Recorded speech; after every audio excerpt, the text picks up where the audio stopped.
best friend. We've known each other since we were very young, since childhood. We grew up in the same community. My parents knew her parents, and vice versa. So we're very, very close right from childhood. We visit each other, we eat in our house, we sleep there. And as we were growing up, we entered university together. And during those periods, let me say, if any of us have like a boyfriend, we introduce the boyfriend to ourselves. So let me say, for example, if I have a boyfriend, I introduce the boyfriend to her, and she has a boyfriend, she introduces the boyfriend to me. We're very close like that. So now my husband then wasn't my husband, so let me call him my soon-to-be husband. So we met, and when we met, I introduced him to my best friend and everything. I think they got each other's contact. So things soon became serious, and we got married, and we started having children. So sometimes, whenever I want to travel or go and do something, I do tell my best friend to stay with my children at home. So that was our relationship. So one particular day, as I was going out, one of my neighbor called me aside and told me that why am I leaving my best friend alone? She used to sleep sometimes. Sometimes she would notice that my best friend used to sleep in the house. But I did not take it as anything, because normally I do tell my best friend to take care of my children whenever I travel or something like that. So if she stays, maybe if there was something that kept her in the house overnight, I did not really see that as an issue. Even prior to that, too, people do say, don't trust all these best friends. You hear all this is online. Don't trust all these people. Don't trust all these friends. But this person was not my friend. It was not just a random person that I just met yesterday. Let me say a month ago or a year ago. This person has been my childhood best friend. So I trusted her. There was no reason at all to doubt her. So some people do, some people do want this normal advice where people want, don't carry your best friend to your home, all this kind of stuff. But that was just people, because I knew this person. So what happened was that one day,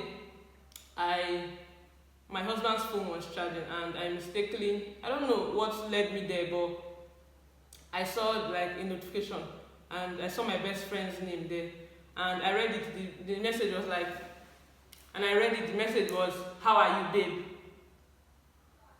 And I was confused. I was like, what? How? I was taken aback. I was like, which one is "How are you, babe"? Why is my best friend sending my husband "How are you, babe"? That was a mistake or something. Maybe she meant to send the message to someone else, and maybe mistakenly sent it to my husband. So I told my husband he should open his phone, that I want to check a message that I saw from my best friend on his phone. And normally, me and my husband were this kind of people that we don't check each other's phone. I completely trusted my husband. My husband completely trusted me. So we don't really go through each other's phone. I know some people do in their own relationship and they are fine with it, but me, I don't do that. So, but when I saw that message, I wanted to know what was going on, and I was curious. So then my husband now started giving me suspicious behavior. He was like, that what do I mean that I want to check his phone, that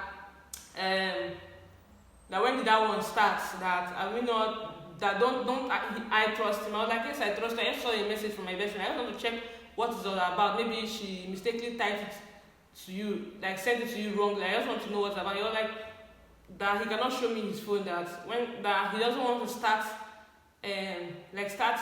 bringing distrust into our marriage, that this kind of emotional, I feel like a kind of emotional manipulation. And me knowing him, I felt like that was a fishy behavior, because if I have nothing to hide and I just told you that I saw a message from my best friend, I'll open the phone to prove to you that there was nothing there. But he was so adamant on not opening the phone, and I started finding his behavior suspicious. And mind you, I never suspected my husband for anything, because I felt like we were always close, and he tells me a lot of things and I tell him a lot of things. Do you understand? So there was never a reason to distrust him. But when he started behaving like that, I started finding his behavior fishy. So I said, okay, no problem. He did not open the phone at last. He did not open it. So that morning I dressed up, I went to my best friend's house, and I sat down, trying to get refreshments. So her phone was on the table, and I took it, I unlocked it because I knew her password.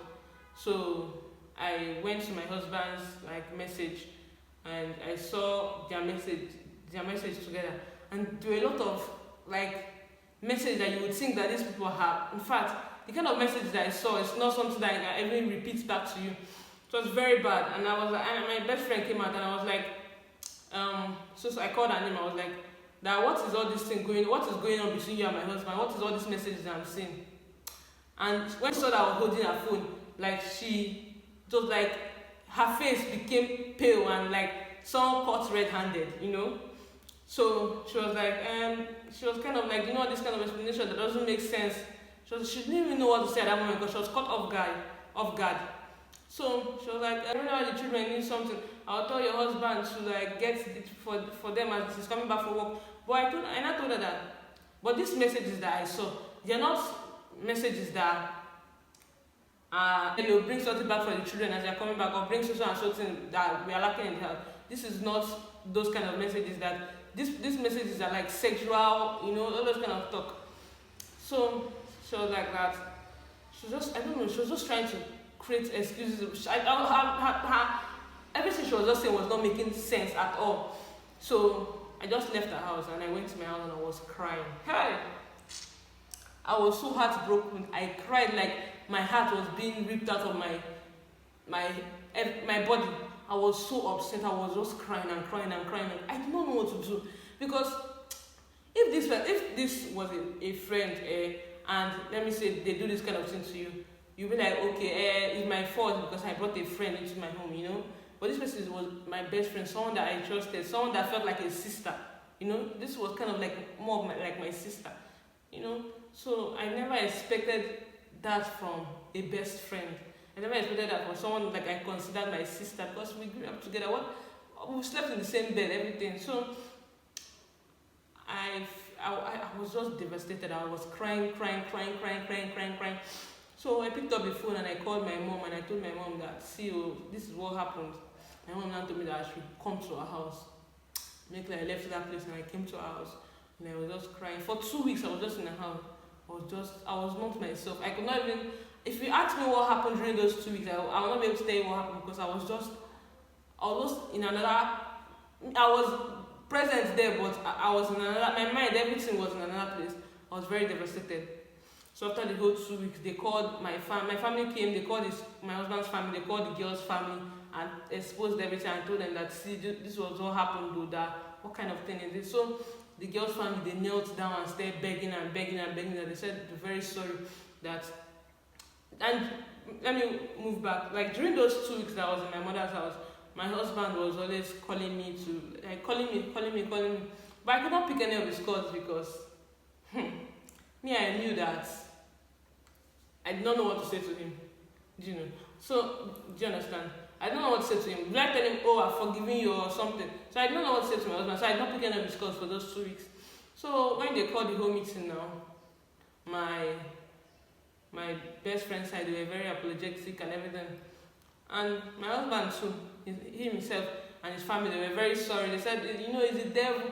All this kind of nonsense talk that people do say. Like, it's the devil. All of a sudden they start blaming the devil. But me, I believe that people do make choices. It's your choice to do something. It was your decision to do it. There were two options, do it and not to do it. And you chose to do it. So you should stand by that your decision. You stand by that your choice, that you're the one that did it full-heartedly. Cheating is not, people say cheating, to me, cheating is an intentional thing. So, his people were begging and said that, all these things happen sometimes in marriages, all this talk, all these things happen in marriages that sometimes you're not the first person that it has happened to, and it's just the devil that is trying to separate the two of you, all this kind of talk. Months passed, so this is not a one day something. Months passed. I don't even know how to even move on and forgive, because well, the thing is that a lot of people came to give me advice upon, and some people came and said that I should not go back to my husband, that he would do it again. Some people came and said that I should go back to my husband for the sake of my children. People said I should go back to my husband just for the sake of, because we're a young couple. A lot of advices came during that time. Even during those times, I was thinking to myself, I was like, what do I do in this situation? Because I know that all these things, it's choices. It's your choice to stay faithful, and it's a choice to be unfaithful. So even me to say, I was thinking of what do I do? This is lot of things like were going through my head. Even sometimes I was even blaming myself. I was like, are you sure it's not my fault too? That what if I had done everything I was supposed to do, and maybe you would not have seen opportunity to go outside. So a lot of things came to my mind. I was very bitter. I was very unhappy, seriously. So after months that passed, I later went back to my husband just because of, well, I had a lot of reasons. One of the reasons was because of the children, and but children is not really an excuse to go back. But I just went back just to, sometimes you cannot just leave someone on the first chance of, like, at the first sign of something bad. That's what marriage is to me. So because of what I just went back and I gave the marriage another chance. So that's where we are now, right now. So I guess that's the end of the story. And make sure you like, subscribe, and if you know you want to if you know you want to say anything, drop your own talk, your own saying, or whatever, what you feel in the comments. I'll read it and I'll reply to the ones I can reply. So thank you for watching. Have a nice day. This is not my story. This is actually not my story. It's a made-up story. I love telling stories, and you like listening to stories. So why not? How do I make a slogan? I love telling stories. You love listening to stories, and I love telling stories. So let's go. I love telling stories. You love listening to stories. So let's. I love telling stories. You love listening to stories. So let's go. So let's roll. I love telling stories. You love listening to stories. So let's go. I love telling stories. You love listening to stories. So let's go. I love telling stories. You love listening to stories. So let's go. I love telling stories. You love listening to stories. So let's go.